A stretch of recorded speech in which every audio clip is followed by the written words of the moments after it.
എന്താണ് പരാതി?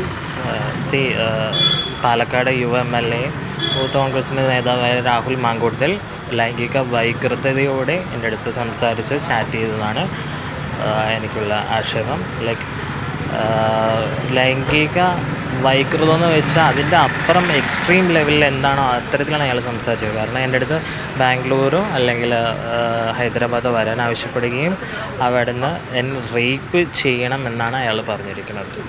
എത്ര നാളായിട്ട് രാഹുലിനെ അറിയാം? രാഹുലിനെ ഒരു 3 വർഷം എലക്ഷൻ കഴിഞ്ഞ് തൃക്കാക്കര ബൈ എലക്ഷൻ കഴിഞ്ഞ ആ ടൈം മുതൽ അറിയാം. എങ്ങനെയാണ് രാഹുലിനെ പരിചയപ്പെട്ടത്? രാഹുലിനെ ഇങ്ങനെ ഒരു പരിപാടിയിൽ വെച്ച് നേരിട്ട് കണ്ട് സംസാരിക്കേണ്ടായി. പിന്നീട് രാഹുൽ എനിക്ക് സോഷ്യൽ മീഡിയ പ്ലാറ്റ്ഫോമിൽ റിക്വസ്റ്റ് അയച്ച് അങ്ങനെയാണ് പിന്നീടുള്ള പരിചയങ്ങളെല്ലാം.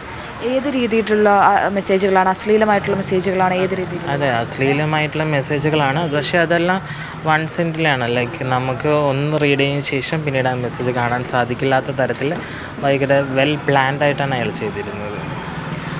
ഇപ്പോൾ മറ്റാരോടെങ്കിലും ഇത് പങ്കുവെക്കുകയോ മറ്റാരോടെങ്കിലും പരാതിയോ അല്ലെങ്കിൽ ഏതെങ്കിലും തരത്തിൽ അങ്ങനെ പറഞ്ഞിട്ടുണ്ടോ? എൻ്റെ അടുത്ത നല്ല സുഹൃത്തുക്കളോട് ഞാൻ ഇത്തരം കാര്യങ്ങൾ ഷെയർ ചെയ്തിട്ടുണ്ട്. മാത്രമല്ല ഇന്നാണ് ഞാൻ BJPയുടെ പാലക്കാട് ജില്ലാ അധ്യക്ഷനായിട്ട് ഇത്തരം കാര്യങ്ങൾ ഷെയർ ചെയ്യണത്. ഇന്ന് അത് കഴിഞ്ഞ് എപ്പോഴെങ്കിലും ബന്ധപ്പെടാൻ ശ്രമിച്ചിട്ടുണ്ടോ? ഏറ്റവും അവസാനം എപ്പോഴാണ് ബന്ധപ്പെട്ടിട്ടുണ്ടായത്? എന്നെ ഇപ്പോൾ ലാസ്റ്റ് ടൈം ഞാൻ ഈ ന്യൂസ് ലീക്കായ സമയത്ത് എന്നെ വിളിച്ചിട്ടുണ്ടായിരുന്നു. എന്നോട് സംസാരിക്കാനായിട്ട് ശ്രമിച്ചിട്ടുണ്ടായിരുന്നു. പക്ഷേ ഞാൻ കോൾ അറ്റൻഡ് ചെയ്തില്ല. ഏത് തരത്തിലുള്ള മെസ്സേജുകളാണെന്ന് പറയാൻ പറ്റുമോ? അതേപോലെ ലൈംഗിക വൈകൃതം നിറഞ്ഞ മെസ്സേജുകളാണ് എനിക്കുണ്ടായിട്ടുള്ളത്. അത്രയും വൃത്തികെട്ട രീതിയിൽ റേപ്പ് ചെയ്യുന്നതെന്ന് ആലോചിച്ച് നോക്കി. ഒരാളുടെ ഒരു സ്ത്രീയുടെ മുഖത്ത് നോക്കിയിട്ട് നിന്നെ എനിക്ക് റേപ്പ് ചെയ്യണ പോലെ ചെയ്യണമെന്നൊക്കെ പബ്ലിക്കായിട്ട് അത്രയും ധൈര്യം അയാൾ കാണിച്ചുള്ളൂ എന്നുള്ളത്.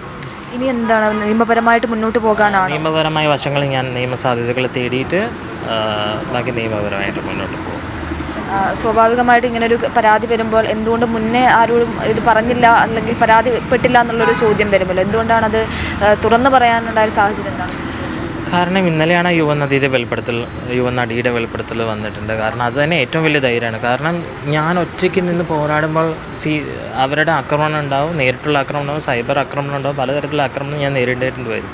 പക്ഷേ ആ ധൈര്യം കാണിച്ച് ഇനിയും മേലാൽ ഇങ്ങനെ ആവർത്തിക്കാൻ പാടില്ല അയാൾ എന്നുള്ളതാണ്. അത് വേണ്ടിയിട്ടാണ് ഇത്തരത്തിലുള്ള ഒരു പ്രതികരണം എൻ്റെ ഭാഗത്തുണ്ടായത്.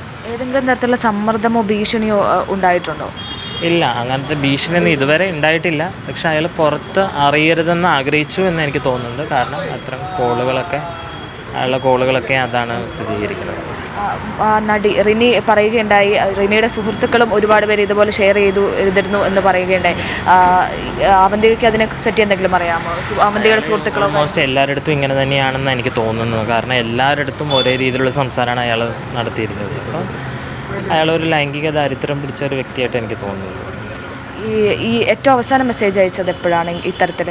ഇന്നാണ്. I want to talk to you എന്നാണ് പറഞ്ഞത്. എനിക്ക് നിൻ്റെ അടുത്ത് സംസാരിക്കണം എന്നാണ് ഇന്ന് ആവശ്യപ്പെട്ടത്. വേറെ മെസ്സേജൊന്നും വന്നിട്ടില്ല, കോളുകളാണ് വന്നത്. അശ്ലീല മെസ്സേജുകൾ ഏറ്റവും അവസാനം വന്നത് ഇപ്പോൾ ഒരു 2 മാസം മേലെയായി അത് വന്നിട്ട്. എത്ര കാലമായിട്ട് രാഹുലിനെ അറിയാം? രാഹുലിനെ ഒരു 3-3.5 വർഷമായിട്ട് പരിചയം. സുഹൃത്തുക്കളായിരുന്നു നിങ്ങൾ? എങ്ങനെയായിരുന്നു?